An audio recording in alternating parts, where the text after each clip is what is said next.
জামাতকে যখন আমি পরামর্শ দেই কোনো, তখন জামাত বলে নিজের চরকায় তেল দাও। মানে তাদের কথা হয়েছে, তুমি কে ভাই? জামাতকে আজ পর্যন্ত পৃথিবীর কত বড় বড় আলেম পরামর্শ দিচ্ছে। উপমহাদেশে আলেমরা জামাতের সাথে কিছু বিষয় বিরোধ করছে। আরবের আলেমদের বিরোধ আছে। মদিনা ইউনিভার্সিটি থেকে মওদুদি সাহেবের বইগুলো বাজেয়াপ্ত করা হয়েছে, আগে পড়ানো হইতো। আবার যখন তার বইয়ের মধ্যে কিছু উগ্রবাদ বা কিছু অসঙ্গতি দেখলো, তখন তারা এগুলো বাদ দিছে। এখন জামাতের কথা হয়েছে যে ভাই, আমরা পৃথিবীর কোনো আলেমরেই কেয়ার করি নাই, তুমি কে? জামাত নর্মালি মনে করে একটা বিষয়, বেশিরভাগ লোক, যে হচ্ছে আলেমরা ইসলাম বুঝে না এবং তারা ইসলামের জন্য ক্ষতিকর, তারা ইসলামের কোনো উপকার করতে পারে নাই, এই জন্য আমরা তাদেরকে বাদ দিয়ে নিজেরা আমরা ইসলামের উপকার করব। এবং এই ধারণার মাধ্যমে মূলত জামাত আলেমদেরকে শত্রু মনে করে। আবার বাংলাদেশের যে সেকুলার দলগুলি আছে, বিএনপি, আওয়ামী লীগ, তাদেরকেও শত্রু মনে করে। সো জামাত নিজে থেকে গায়ে পড়ে বলা যায় যে আলেমদেরকে শত্রুর কাতারে ধরে নিছে। তো যার কারণে তাদের শত্রু তারা নিজেরাই বাড়াইছে। এখন আমাকে তারা মনে করে আমি যখন কোনো সঠিক পরামর্শ দিই, বিশেষ করে জামাতের ভুলগুলি ৭১ থেকে ধরে এই পর্যন্ত জামাত যত ভুল করে আসছে, রাজনৈতিক ভুল, প্রতিটা পদে পদে তাদের রাজনৈতিক ভুল, এই ভুলগুলোকে আমি কেন জাস্টিফাই করি না, এই কারণে আমাকে ভারতের দালাল বা আরও বিভিন্ন কথাবার্তা বলে থাকে। আমি মনে করি, দেখেন, জামাতের একটা স্ট্রং একটা সাংগঠনিক একটা ভিত্তি আছে, একটা কাঠামো আছে, যেটা বাংলাদেশের পক্ষে কাজ করতে পারে, যেটা বাংলাদেশের জন্য তাদের অনেক যোগ্য মনোবল, ম্যান পাওয়ার আছে, যেটা বাংলাদেশকে পরিচালনায় ভালো নেতৃত্ব দিতে পারে। সো কী কী কারণে জামাত বারবার ফেল করে, আমি মূলত সেই আলাপগুলি করি। আমি চাই জামাত সঠিক পথে আসুক, কিন্তু তাদের মধ্যে অ্যারোগেন্স বেশি। তারা মনে করে তাদের কোনো ভুল নাই, তারা মনে করে তারা সঠিক পথে আছে, কিন্তু তারা বারবার ফেল করে। এই যে ধরেন কিছু বিষয়ে তাদের যে রাজনৈতিক ভুল, যেমন আপনার পূজায় গেছে, পূজা রোজা পূজা একই একই কথা বলে আসছে। দেখেন বাংলাদেশে হিন্দু জনসংখ্যা কত পার্সেন্ট? বাংলাদেশে হিন্দু জনসংখ্যা, আপনি হিন্দু অন্য ধর্ম মিলে আর সব মিলে আপনি 10% ধরেন, 90 ভাগ মানুষ মুসলমান। এখানে হিন্দুরা যদি আপনাকে ভোট না, আপনি এইটা বলতে পারেন যে হচ্ছে, ভাই, আমরা বাংলাদেশের হিন্দুদের জন্য কাজ করব, বা ইসলামের যে মানে ইসলামের যে রাষ্ট্রচিন্তা, সেখানে ইসলাম তো হিন্দুদেরকেও নিরাপত্তা দেয়। আপনি এটা বলতে পারতেন যে আমরা হিন্দুদের ধর্মীয় স্বাধীনতা দিব, বাট আপনাকে মন্দিরে যায়া রোজা পূজা এক বানায়া তাদেরকে ভোট চাইতে হবে, এটা মানে এটা কোনো প্র্যাকটিক্যাল ব্যাপার না। এটা একটা ভুল ছিল। তো এই ভুলগুলো বিএমপি করে নাই। বিএমপি, আন্দালিব রহমান পার্থ বলছে যে আমরা ভোট চাওয়ার জন্য ইমান হারাইতে পারবো না। বাট বিএমপিরে আল্লাহ জিতায় দিছে, বিএমপি কীভাবে ক্ষমতা আসছে সেটা আমি বলতেছি না। এই কথা বলার কারণে আবার অনেকে আমার বিএমপির দালাল বলবে। তো বিষয় হয়েছে যে জামাতের অনেক ভুল ছিল ২৬-এর নির্বাচনের আগে।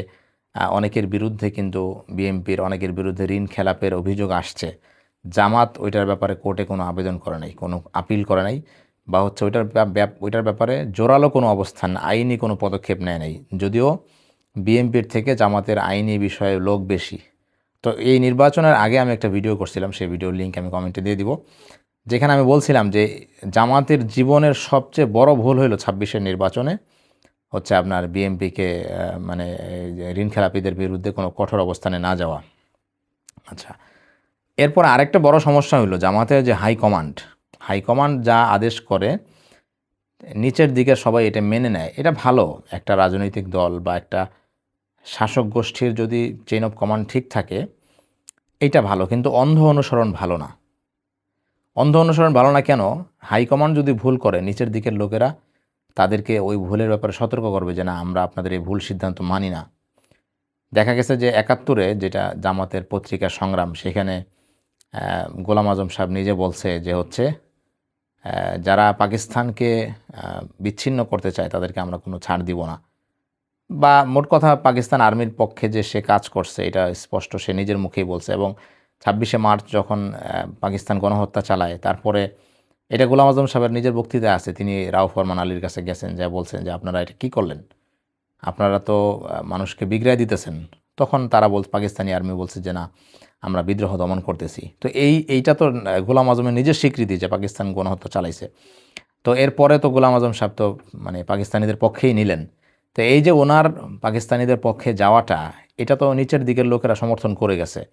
এটা তো হচ্ছে যে আপনার এটা তো তারা এটা প্রত্যাখ্যান করে নাই এবং এই এই সমর্থন করে যাওয়ার মানে ফলাফল তাদেরকে আজকে শোধ করতে হইতেছে। তো এই ৭১ এটা যে জামাতের বড় ভুল ছিল, তারপরের ভুল হইল গোলাম আজম সাহেব যখন ৯৪-তে দেশে ফিরে আসলেন, নাগরিকত্ব পাইলেন, তার নাগরিকত্ব বাতিল করা হয়েছিল।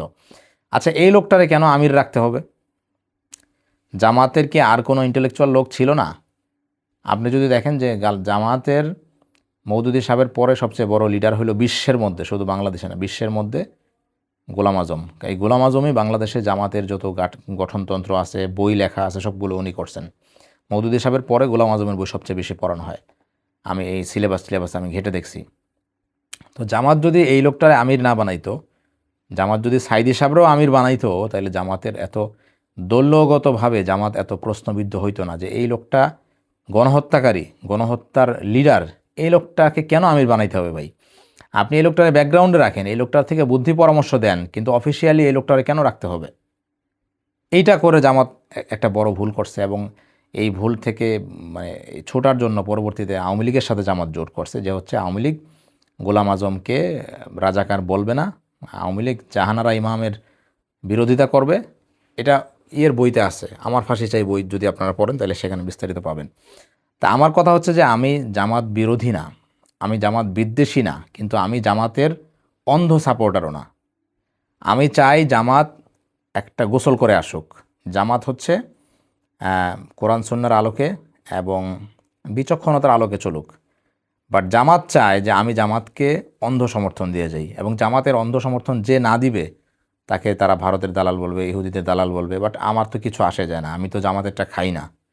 আমি একজন কামলা, আমি কামলা দিয়ে খাই, পরিশ্রম করে খাই, কারো হাদিয়া তোফায়ও আমি চলি না। ফলে আমি বাংলাদেশের যে কোনো বিষয়ে কথা বলার ক্ষেত্রে স্বাধীন। কওমি মাদ্রাসার যে সমস্যা আছে সেগুলো নিয়ে আমি কথা বলি, আর কেউ বলে না। কওমি আলেমদের যে অর্থনৈতিক যে দুর্দশা সেগুলো নিয়ে আমি কথা বলি, কোনো কওমি আলেম, বড় আলেম কথা বলে না। এটার কারণে অনেক কওমিয়ানরাও আমরাও পছন্দ করে, বাট এতে আমার কিছু আসে যায় না। আমি উম্মার স্বার্থে, দেশের স্বার্থে যেটা ভালো সেটা আমি বলে যাব, এটা আমার ইমানি দায়িত্ব। বা ইমানি দায়িত্ব বাদ দিলেও এটা আমার ভালো লাগে, সোজা কথা। যার কারণে আমি ইমামতির চাকরিও করি না। আপনারা এটা জানেন, আমি আগের ভিডিওতে বলছি, এক কথা বারবার বলে লাভ নাই।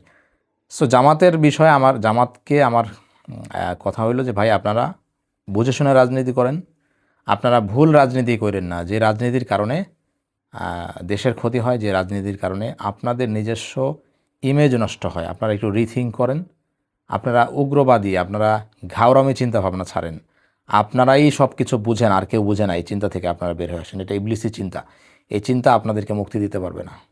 আল্লাহ হাফেজ।